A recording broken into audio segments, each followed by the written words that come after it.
प्यारे बच्चों नमस्कार। कैसे हैं आप लोग? बेटा आज की इस क्लास में हम लोग क्लास 10th की प्रश्नावली 10.1 बहुत ही सरल तरीके से करने वाले हैं। हालांकि ये एक्सरसाइज बहुत छोटी है, मैं चाहूं तो आपको 5 मिनट में करवा सकती हूँ, लेकिन मेरे बच्चे, मेरे छोटे से बेटे, आपको ये बात समझना बहुत ज्यादा जरूरी है। इसका नाम है व्रत। क्या है बेटा? व्रत बोले तो सर्किल। और जब तक आप इसके बेसिक नहीं समझोगे ना, आप इसके प्रश्न जो दिए हैं ना, रिक्त स्थान वगैरह, वो आप फिल ही नहीं कर पाओगे। इसलिए पहले मैं आपको इसके बेसिक्स बताने वाली हूँ, बेसिक चीजें बताने वाली हूँ, व्रत के बारे में सारा कुछ बताने वाली हूँ, ठीक है ना। तो अगर वीडियो पर, चैनल पर नए होना तो बेटा चैनल को सब्सक्राइब जरूर कर देना। मैंने क्लास 10th की पूरी मैथ बहुत ही सरल तरीके से पढ़ा रखी है। डिस्क्रिप्शन बॉक्स में आपको प्लेलिस्ट का लिंक मिल जाएगा। सारे चैप्टर बच्चे आपके लाइन से लगे हुए हैं, जाकर आप लोग देख सकते हैं, ठीक है ना। आज हमारी है क्लास नंबर 28, यानी कि इसके पहले हम लोग बेटा 27 क्लास ऑलरेडी कर चुके हैं। चैनल पर नए हो तो चैनल को बेटा सब्सक्राइब जरूर कर लेना। अब हम लोग आते हैं अपने व्रत के एकदम बेसिक भाग पर, ठीक है। मैं आपको बताने जा रही हूँ व्रत में आखिर होता क्या क्या है, ठीक है ना। देखो ध्यान से, ये है आपका व्रत। क्या है बेटा? ये है आपका व्रत। मैंने आपके लिए एक बड़ा सा व्रत बना दिया। अब इस व्रत में सबसे पहली चीज क्या होती है वो समझो, ठीक। इस व्रत में होता है बेटा एक सेंटर पॉइंट। जैसे मान लो यहाँ पर आपने प्रकार रख के ऐसे करके एक व्रत बनाया होगा, तो जो पॉइंट आया होगा ना एकदम बीच वाला पॉइंट, उसको बोलते हैं मेरे बच्चे, उसको बोलते हैं बेटा केंद्र, ठीक है ना।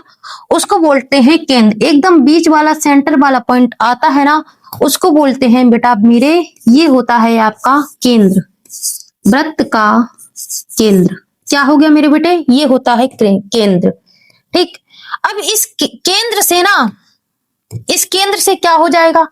मान लो इस केंद्र से ऐसी करके आधी लाइन जा रही है, आधी लाइन जा रही है, ठीक। अभी आधी क्यों बोल रही हूं उसका भी अभी आपको सीक्रेट पता चलेगा। मान लो ऐसे करके मैंने एक आधी रेखा बना दी। इस रेखा को बोलते हैं, सीधी बनी है ना, ठीक है, सीधी नहीं बनी है क्या, ठीक है। इस रेखा को बोलते हैं बेटा, इस रेखा को क्या बोलते हैं? इसको बोलते हैं मेरे बेटे त्रिज्या। क्या बोलते हैं? त्रिज्या। और इंग्लिश में इसको बोलते हैं रेडियस। रेडियस मतलब, इसलिए इसको आर से दर्शाया जाता है, ठीक।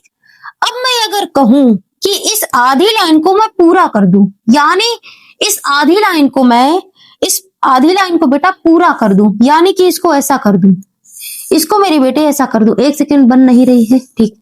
इसको मैंने पूरा कर दिया। पहले ये क्या थी? पहले थी बेटा ये आधी थी। अब मैंने इस लाइन को पूरी कर दी, तिरछी बनी है थोड़ी सी। अब ठीक है? अभी भी नहीं ठीक है। ये बोर्ड पे बनाने में ना बड़ी दिक्कत हो जाती है, अभी भी ठीक नहीं है। थोड़ा सा रुकना मेरे बेटे, थोड़ा सा बस। हाँ, अब एकदम परफेक्ट बनी, ठीक। इस आधी लाइन को मैंने पूरी कर दी, ठीक है। अब जो ये आधी लाइन पूरी हुई है, तो इसको क्या बोल देंगे? इसको बोल देंगे बेटा व्यास, व्यास। और इंग्लिश में इसको बोलते हैं डायमीटर। तो इसको डी से रिप्रेजेंट करते हैं, ठीक है ना। अब देखो यहां से क्या देखा तुमने? तुमने ये देखा, पहले हमको केंद्र मिला, केंद्र से आधी लाइन मिली, उसको बोल गए त्रिज्या। इस आधी लाइन को हमने पूरा कर दिया तो इसको बोल दिया व्यास, ठीक। अभी मैं इसके फॉर्मूले भी बताऊंगी। अब जो व्रत के बाहर वाला एरिया है ना, व्रत के बाहर वाला एरिया बोले तो ये जो बाउंड्री है, बाउंड्री है, इसको क्या बोलते हैं बेटा? इसको बोलते हैं परिधि, व्रत की परिधि, ठीक है ना, परिधि, ठीक। अब इसमें फॉर्मूले समझो। फॉर्मूले क्या? पहले हम लोग लगाते हैं व्यास का फॉर्मूला। पहले देखो व्यास का फॉर्मूला यहाँ से क्या बनेगा, तुम खुद बनाओगे, मैं रटवा नहीं रही हूँ, मैं बता रही हूँ, समझा रही हूँ। व्यास का फॉर्मूला मेरी बेटी यहाँ से क्या बन सकता है? पहले थी त्रिज्या, आधी थी, आधी थी त्रिज्या। पहले मान लो त्रिज्या का एक भाग था, ठीक। फिर हमने त्रिज्या का एक भाग और बना दिया, यानी कि ये व्यास क्या हो गया? त्रिज्या का डबल हो गया है। आधी त्रिज्या थी, फिर आधा हमने और बना दिया, उसको पूरा बोल दिया, व्यास बोल दिया। और ये व्यास क्या हो गया? इस त्रिज्या का 2 गुना हो गया। कितना हो गया? 1 गुना तो मान लो त्रिज्या है, त्रिज्या 1 गुना त्रिज्या थी, और 1 गुना त्रिज्या इधर बन गई, तो त्रिज्या कितनी हो गई? त्रिज्या का कितना गुना व्यास हो गया? 2 गुना। तो व्यास क्या होता है? इस त्रिज्या का 2 गुना होता है, 2 में गुणे त्रिज्या, ठीक। त्रिज्या का 2 गुना होता है व्यास। तो यहां से बेटा क्या लिख सकते हो व्यास का फॉर्मूला? व्यास को क्या बोलते हैं अंग्रेजी में? डी बोलते हैं, बराबर 2 लिख दो। और त्रिज्या को क्या बोलते हैं? आर। यहां से बेटा व्यास का फॉर्मूला आपको क्या मिला? व्यास का फॉर्मूला मिला डी बराबर 2r, यानी कि व्यास बराबर 2 में गुणे त्रिज्या। ये आपका व्यास का फॉर्मूला हो गया। हालांकि फॉर्मूले इस वाली एक्सरसाइज में यूज नहीं होंगे, इसकी अगली वाली में होंगे, फिर भी बता दे रहे हो। अब देखो यहां से बेटा अगर मैं तुमसे कहूं त्रिज्या का फॉर्मूला निकालो, त्रिज्या का फॉर्मूला क्या निकला? देखो अगर मैं त्रिज्या का फॉर्मूला निकालूं, आर लिख लो यहाँ पर, ठीक, आर लिख लो। तो ये आर है ना इसके संग, तो इस 2 को नीचे भेज दो, यानी कि डी के नीचे 2 भेज दो। तो यहां से क्या बना? आर बराबर डी बटे 2, यानी कि जो त्रिज्या है वो किसकी आधी है? व्यास की आधी है। डी का मतलब व्यास होता ना, डायमीटर। तो जो त्रिज्या का फॉर्मूला है वो व्यास का आधा है। यहां से भी आप समझ सकते हो कि जो त्रिज्या है वो व्यास की पूरे व्यास में से अगर आधा कर दे तो त्रिज्या निकल जाएगी, और त्रिज्या को अगर पूरा कर दे तो व्यास निकल आएगा। यही इसके सारे बेसिक्स हो गए, ठीक है ना। ये आपका सर्किल हो गया। अब देखो इसमें भी मैं और चीजें बताऊंगी। देखो पहली हेडिंग है ये मैंने आपकी एनसीईआरटी की बुक से ही ली है। जो चीजें मुझे बतानी है मैंने आपकी बुक से ही उठाई है। देखो कह रहा है वृत्त की स्पर्श रेखा क्या होती है वो मुझे समझाओ। तो मैंने आपसे कहा ये आपका एक वृत्त है। वृत्त को स्पर्श करती हुई रेखा जो होगी वही वृत्त की स्पर्श रेखा होगी। जैसे मान लो एक स्पर्श रेखा आपकी ऐसे करके जा रही है, ये वृत्त को स्पर्श करती हुई रेखा जा रही है, एक ये जा रही है, ठीक। मान लो ये एक ये जा रही है, ठीक। मान लो एक ऐसी करके जा रही है, ठीक। मान लो एक ये है, ठीक ठीक। ऐसे करके और रेखाएं जा सकती हैं। तो जो वृत्त को स्पर्श करती हुई रेखा होती है उसी को क्या बोलते हैं मेरे बच्चे? उसको बोलते हैं स्पर्श रेखा। स्पर्श रेखा, ठीक, स्पर्श रेखा। आगे चलो, आगे क्या है? अब आती है आपकी छेदक रेखा। क्या आती है मेरे बेटे? छेदक रेखा। जैसे ये आपका वृत्त है, क्या है बेटा? ये आपका वृत्त है, ठीक। अभी तो स्पर्श बता दी, जो स्पर्श कर रही है। मान लो इस वृत्त को ऐसे करके इस आर पार ये रेखा जा रही है, ठीक है ना। इसको क्या बोल देंगे बेटा? इसको बोल देंगे छेदक रेखा। ये आपकी होती है छेदक रेखा। छेदक रेखा, छेदक नाम से ही समझ में आ रहा है कि वृत्त में एक छेद करके आर पार हो रही है, छेदक रेखा, ठीक है। ये आपकी छेदक रेखा हो गई। अब देखो ये प्रमेय आपकी बुक में दी गई है, इसको मैंने यहाँ पर ले लिया है ताकि आपको मैं समझा सकूं, ठीक है ना। कह रहा है वृत्त के किसी बिंदु पर स्पर्श रेखा स्पर्श बिंदु से जाने वाली त्रिज्या पर लंब होती है। कुल मिलाके ये प्रमेय वृत्त पे लगेगी। तो मैंने एक वृत्त बना लिया, अब देखो क्या कह रहा है, इस वृत्त के अंदर हम लोग क्या करना है? वृत्त के किसी बिंदु पर स्पर्श रेखा, यानी कि मान लो वृत्त में ये कोई बिंदु है, ठीक है। इस बिंदु से एक स्पर्श रेखा जा रही है। क्या जा रही है बेटा? स्पर्श रेखा। मान लो ऐसे करके एक स्पर्श रेखा जा रही है, इसको टच करते हुए, ठीक है ना। इसको बेटा स्पर्श करते हुए एक रेखा जा रही है स्पर्श बिंदु पर, ठीक। ये आपका बिंदु है। मैं बिंदु थोड़े अच्छे से बना देती हूँ ग्रीन कलर से। ये आपका बेटा स्पर्श बिंदु है, ठीक। क्या है मेरे बच्चे? स्पर्श बिंदु, ठीक है, स्पर्श बिंदु।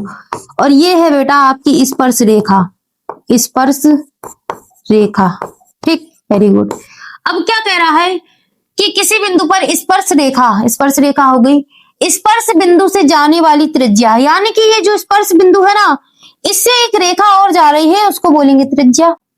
इससे जाने वाली त्रिज्या, ठीक है, त्रिज्या बन गई तो इसका केंद्र भी यहीं कहीं होगा, ठीक है। त्रिज्या पर लंब होती है, यानी कि बेटा ये जो त्रिज्या है ना, ये इस रेखा पर लंब होती है। बोले तो ऐसे करके ये लंब हो गई। अब जब लंब होगी तो ऐसे करके एक इमेजिन करके एक लाइन यहां भी होगी, क्योंकि लंब ऐसे तो बन नहीं जाएगा। तो ये एक बेटा लंब होती है। मान लो ये O है केंद्र, मान लो ये P है और ये Q है। इस वाले प्रमेय में बस यही कह रहा था, लेकिन इसका यूज इसमें होना नहीं है, अगली एक्सरसाइज में होना है, ठीक है ना। इसमें भी हो सकता है, लेकिन अगली एक्सरसाइज में जितने फॉर्मूले बताए ना, इनका यूज बहुत होने वाला है। जैसे इस वाले का इसका तो सबसे ज्यादा यूज होने वाला है, ठीक है ना। अभी इस वाली एक्सरसाइज की बात करते हैं। क्या कह रहा है, एक वृत्त में कितनी स्पर्श रेखाएं हो सकती हैं। अब तुम मुझे बताओ एक वृत्त में कितनी स्पर्श रेखाएं हो सकती हैं। मैंने तुमको यहाँ पर समझाया, मैंने बेटा तुमको यहाँ पर बताया स्पर्श रेखा, है ना। तो इस वृत्त में तो हम कितनी भी स्पर्श रेखाएं खींच सकते हैं, अनंत खींच सकते हैं, असीमित। इधर से खींचो, इधर से खींचो, इधर से खींचो, इधर से खींचो, इधर से खींचो, इसके ऊपर खींचो, इसके नीचे खींचो, अनंत खींच सकते हैं। तो इसका आंसर क्या हो जाएगा कि एक वृत्त में कितनी स्पर्श रेखाएं होती हैं। इसका आंसर हो जाएगा बेटा अनंत। एक वृत्त में अनंत स्पर्श रेखाएं होती हैं, ठीक है ना। इसका आंसर हो जाएगा अनंत। आगे चलो, अब देखो रिक्त स्थान है, इसमें क्या कह रहा है, किसी वृत्त की स्पर्श रेखा उसे बिंदुओं पर प्रतिच्छेद करती है।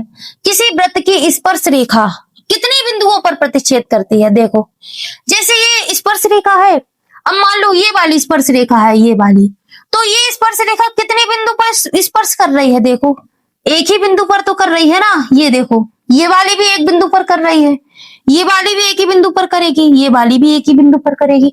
तो कितने बिंदु पर स्पर्श करती है, ओनली एक बिंदु पर। कितने बिंदु पर बेटा, एक, उसे कितने बिंदु पर स्पर्श करती है, एक बिंदु पर इस पर प्रतिच्छेद करती है, ठीक है ना।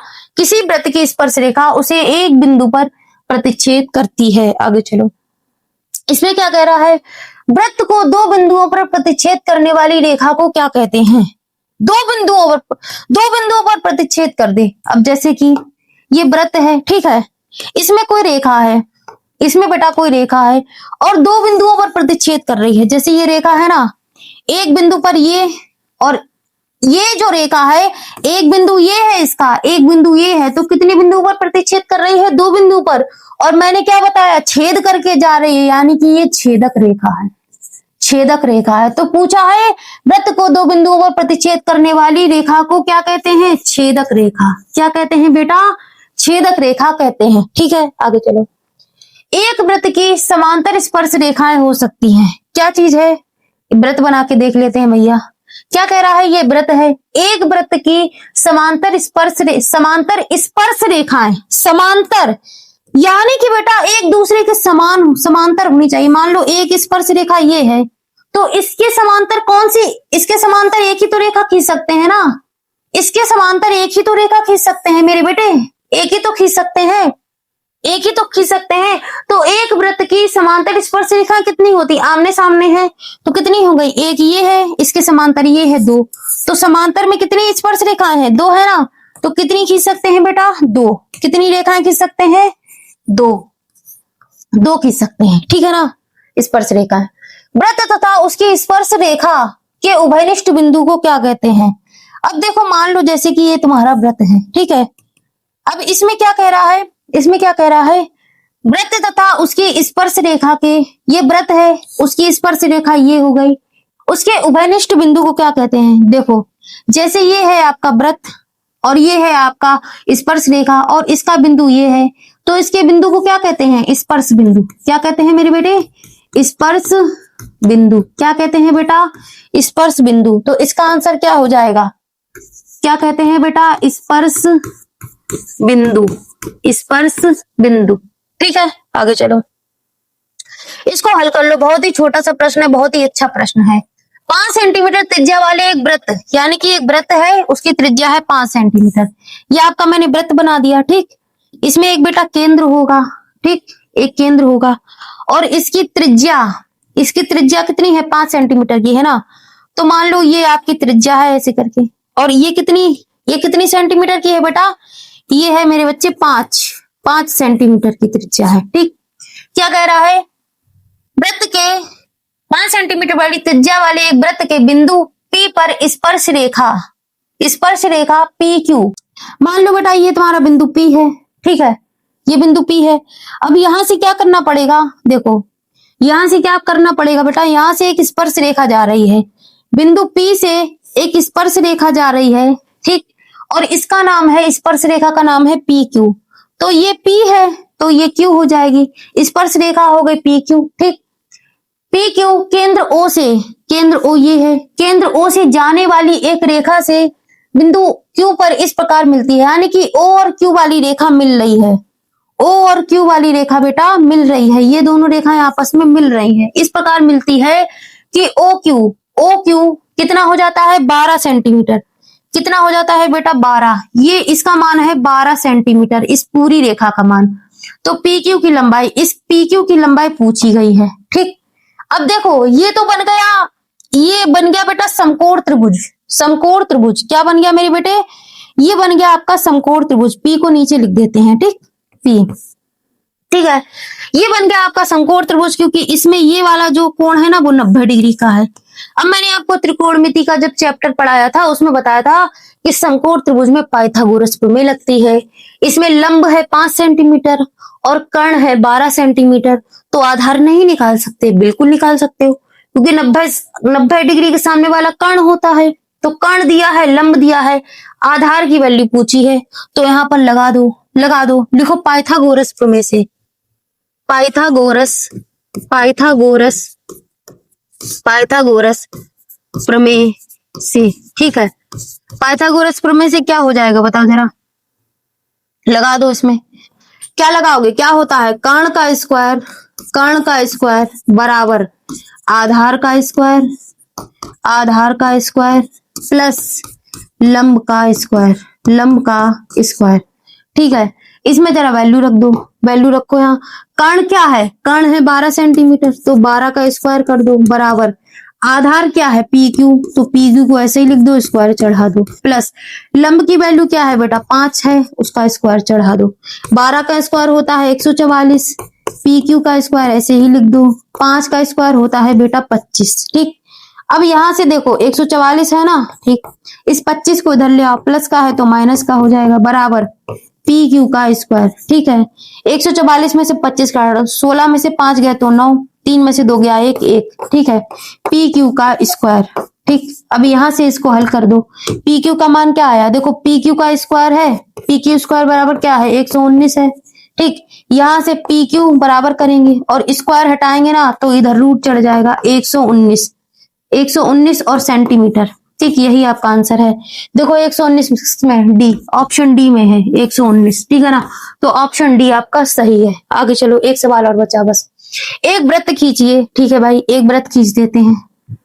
एक वृत्त खींचिए, खींच दिया, और एक दी गई रेखा के समांतर दो ऐसी रेखाएं खींचिए कि उनमें एक स्पर्श रेखा हो तथा दूसरी छेदक रेखा हो। कह रहा है एक रेखा दी है जो समांतर है, बिल्कुल जो समांतर है, तो हमने मान ली ये समांतर रेखा है, ठीक। इस समांतर रेखा के, इस दी गई समांतर रेखा के समांतर, इस समांतर रेखा के समांतर में दो ऐसी रेखाएं खींचना है जिसमें एक स्पर्श रेखा हो। तो ये आपकी हो गई समांतर रेखा, ये हो गई बेटा समांतर रेखा, ठीक। इस समांतर रेखा के समांतर में ही एक ऐसी रेखा खींचनी है जो स्पर्श रेखा हो और एक छेदक हो। तो मान लो बेटा ये आपकी स्पर्श रेखा है, ठीक, और ये आपकी छेदक रेखा है। ये आपका डायग्राम बन गया, ठीक है। यहां पर लिख दो, ये है आपकी बेटा स्पर्श रेखा, ठीक है, और ये है मेरे बच्चे छेदक रेखा, ठीक है ना, वेरी गुड। अभी 2 मिनट रुक जाना, मेरी बात सुन लो, और ये है समांतर रेखा। ये आपका चित्र बन गया, यही आपका आंसर है, ठीक है ना। आपसे निवेदन है बेटा, चैनल को प्लीज सब्सक्राइब कर दो, वीडियो को लाइक शेयर एंड कमेंट जरूर किया करो। सारी मैथ, क्लास 10 की पूरी मैथ मैंने बहुत आसान तरीके से मक्खन की तरह पढ़ा रखी है। डिस्क्रिप्शन बॉक्स में प्लेलिस्ट का लिंक है, सारी एक्सरसाइज ऐसे लाइन से लगी हुई है। सच बता रही हूँ, अगर मैथ से डर लगता है ना, कोई चीज समझ में नहीं आती, जाकर एक बार मेरी प्लेलिस्ट देख लो, सारे डाउट आपके हवा में उड़ जाएंगे। और बेटा अगर आपको स्टडी से रिलेटेड कोई भी हेल्प चाहिए तो मुझे इस वाली मेल आईडी पर मैसेज कर दो, मैं आपकी जितनी हो सकेगी ना ज्यादा से ज्यादा हेल्प करने का प्रयास करूंगी। @gmail.com topper+@gmail.com, ठीक है ना बेटा। मिलते हैं अगली एक्सरसाइज में, तब तक के लिए अपना ध्यान रखना, अपना ख्याल रखना। जय हिंद, वंदे मातरम, नमस्कार। चैनल को प्लीज सब्सक्राइब जरूर कर देना। Thank you.